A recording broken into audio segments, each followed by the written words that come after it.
But we wanted to talk about this week offering a flexible range of services in your business.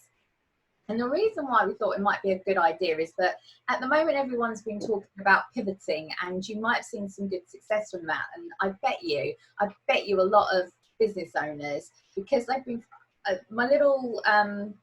my thought at the moment is, why is it that we only do these things when we're forced to? Like, why don't we think of these solutions and creative ways of actually helping our customers or our teams, like as the first thought, as opposed to an afterthought?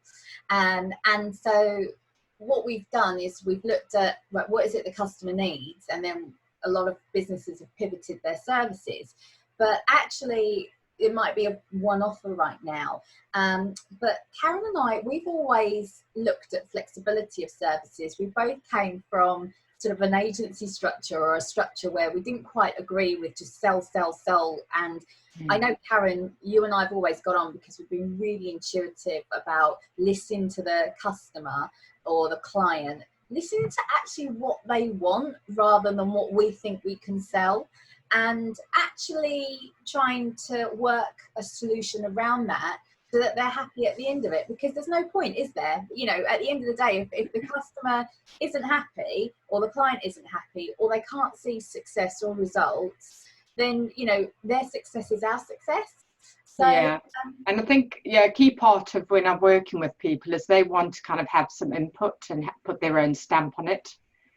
And for them, the result is they feel as proud of the website because they've had that input. Yeah. Well, so it gives them a sense of achievement and gratification and inspiration that they can keep looking at and going, wow, I had a really big part in doing that. Rather than just being told, this is what you should do, this is how it should be, this is what I think, this is what I think, this is what I think. It should be a collaborative process. I feel that's always worked anyway with me and my clients. I totally agree. I think they appreciate it more. I mean, it really does. I think it really does depend on the client, doesn't it? Because some clients just wouldn't be told, fully well. Yeah, they don't want to make a decision. They're not sure or whatever what they should have, and then they want to be advised and told and recommended. But I think it's still having a bit of that understanding about why it is you're doing what you're doing, and why to have that, or what is the aim of that. Like you say, what's the goal? So it's more about sort of asking them, well, what is your goals? What do you want to get from it? What's realistic? And then trying to work a solution around that and say to them, well, this is how you could achieve that. I don't know about you, but I get a lot of people. I mean, for my service in particular, I'm sorry, I had to close the window because the dustmen have suddenly just come through for some reason. Can you hear the lawnmower in the background? We're having fun. I'm like, my fan's on. Now the bins are going. I can't hear you. I'm not sure, but it's so hot. Have I shut that? But if you can't hear it, then I'll leave it open. Oh, I can't hear it. Sorry, guys, being a bit distracted today. But actually, I had the question only last week. A potential client phones up, and I get this all the time. I need PR, and you're like, and I don't mean to stand anti-PR, but I'll just go, well, why do you think you need PR? And it turns out they don't know what PR is, or they just know that they need it. So again, I was just sort of talking through it with her, going, well, actually, there could be various ways in which you can work with PR, but let's talk, let's just break it down a bit. And the reason being that I asked that question is, again, working in agencies, it's like somebody would say to you, oh, I need PR. It's like, right, we've written a 12-month plan. You're going to have to work with us to see these results, and it's got to be consistent. But really, ultimately, it's not flexible for that poor client, especially with us. We both work with business owners, so we do need to be a little bit more flexible. And I think being business owners ourselves is key to that, because would I be able to spend that money? No. In some things, I'd love to work with a top digital company. Of course I would. But, do I have that money, or do I have to learn myself, or do I have to outsource that elements of it? Yeah, bits at a time and according to your budget, doesn't it? It's quite a commitment to do something like that for 12 months when you don't know, you haven't got clients booked up for the next 12 months. It's a small business, it's almost impossible. So, so I agree with you. It's about being really flexible. And offering something that will suit their budget as well, you know, not just, you know, here's my package and here's my other package and you've got to choose one or other. There's always going to be someone who goes, well, actually, I could actually do quite a lot of this myself, but I just need a bit of technical support, in which case I go, okay, well, I can do so much for a day rate. And then you do that. When you come back with problems, you know, we can work it out that way. Yeah. I think that's spot on. I find that the packages are there. So one key thing that I have learned, and again, this was working with my business coach, that actually, you know, I'd had an idea of working flexibly. I moved away from just pitching and retainers to projects. So that was shorter bursts, but it would be used throughout the year, but only when they had a PR story, rather than trying to come up with PR news all the time that would just, you know, it might work, it might not work. Well, you know, why not only just focus your budget on the stuff that you really need to promote and push? So I had done that before, and then I knew that there were more services that I wanted to offer, and that's why I put them in a framework. So that was the other thing that I would recommend, is that, again, if you work with a coach like I did, or a business mentor, sometimes somebody else can look at it and just go, well, how do we tie this in? Like, what's the umbrella? I know you and I have talked about this a lot. It's like, what's your umbrella of what you're trying to achieve, and where do those services fit in? And it could be like 3 different strands, but you know, that in itself, that umbrella is a framework of services, and then they can slot into one of 3. For example, I look at training as one, like understanding the know why, as opposed to just the know how. It's easy for me to say, well, you need to do this, this, and this, and go and do it very tactically, a bit like you with training. I bet they don't know why they're doing it or what the importance is. So I put that, you know, that element into it. And you do training as well, don't you? A little bit. I used to do a lot of it. I've moved more away from that. So a lot of it is because I work with people who on websites and the technical side, they don't really like the technology and they don't really want to do that technology. They're just like, you do it. Or they'll do it to some certain extent, you know, so I'll train them after I've done the website on how to edit basic content and add blogs and change images and pictures. And some of them are happy to go ahead and do that. Others will go, you know what, I'll just rather you get it than you do it for me. But, you know, going back to the sort of package offerings, I think it's such a great idea to have lots of different levels of affordability as well. So you've got like a free offer maybe, then you've got sort of some quite low cost downloads you can give people, or it might be sort of a power hour or a power 90 minutes or some sort of support for that. And then maybe sort of, you know, a day rate package or a low monthly package. And then, you know, go building up to your bigger packages, depending on how much that person actually wants and wants it done for them. But it gives people a chance to kind of work with you with very low risk as well, and get to know you. And I think the issue is that, especially now, what's going to happen is that a lot of people have either got their bounce back loans or they've got an influx of money.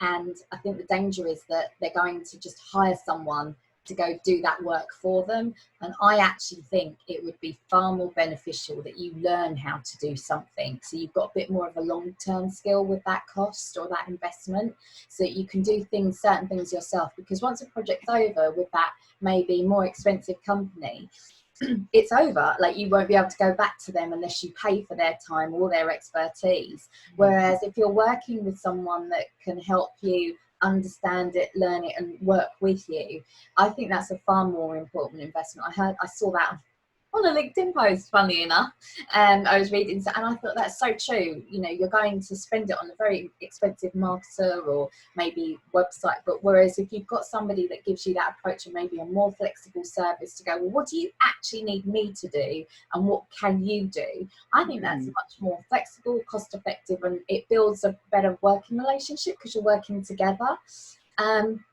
And just going back to your point, as well as flexible services, what I tend to find is that from our point of view as business owners, it just means that we're able to perhaps work with you a lot easier. So where somebody might look at a strategy session and go, oh, 500 is a bit too much. And like you say, well, we've got the Power Hour, I've got the Marketing Clinic, which will troubleshoot all of your ideas. So why don't you do that instead? And that's sort of half the cost. And then straight away someone will go, oh, so downselling, which, 2 words I've learned over the past 2 years, again, down to a very good business. Can you downsell or can you upsell? And so if it's a case of, well, I think that then gives you more opportunities. I know selling feels icky to a lot of people. It's not selling, it's providing the value of what you're offering to help their business and what packaging that suits. And it's looking at it as serving your clients rather than selling to your clients.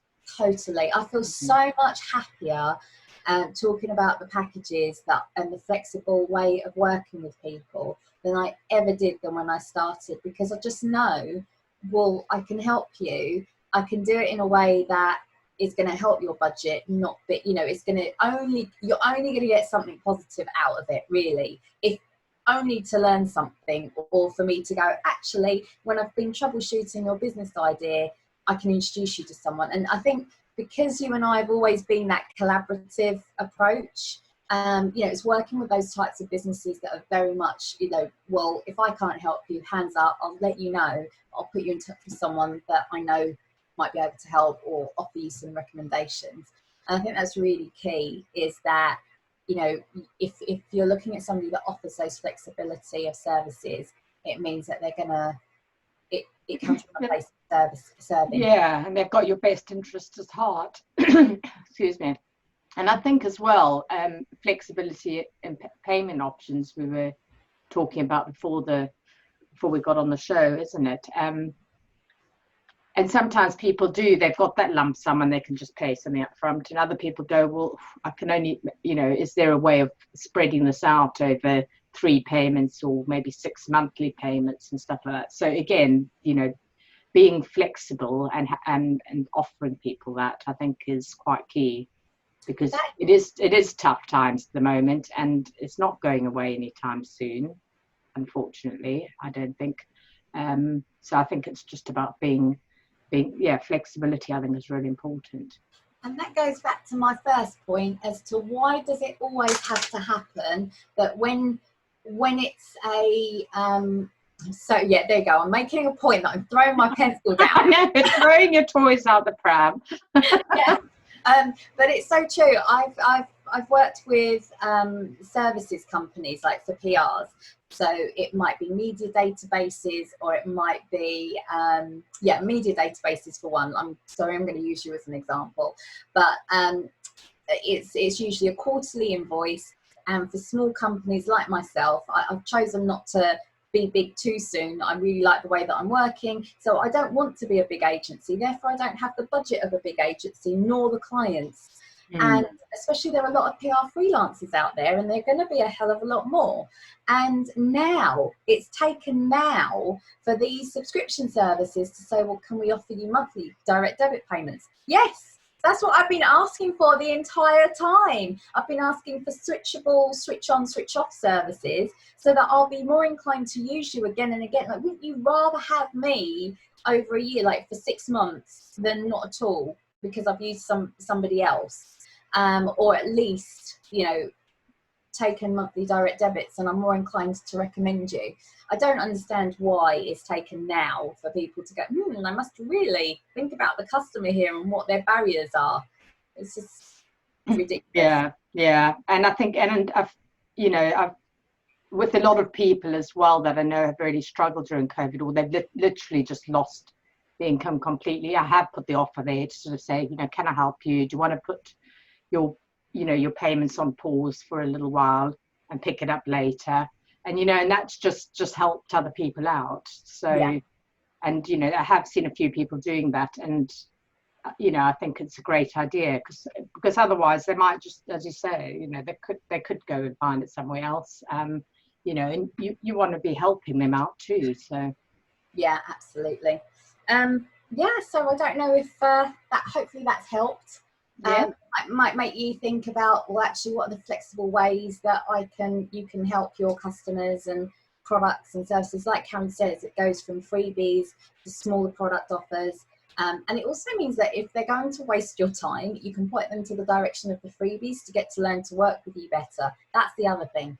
It can work as a good kind of filtering process as well. So they see the way you work. Are you a fit for each other? You know, is this the kind of person I want to be working with?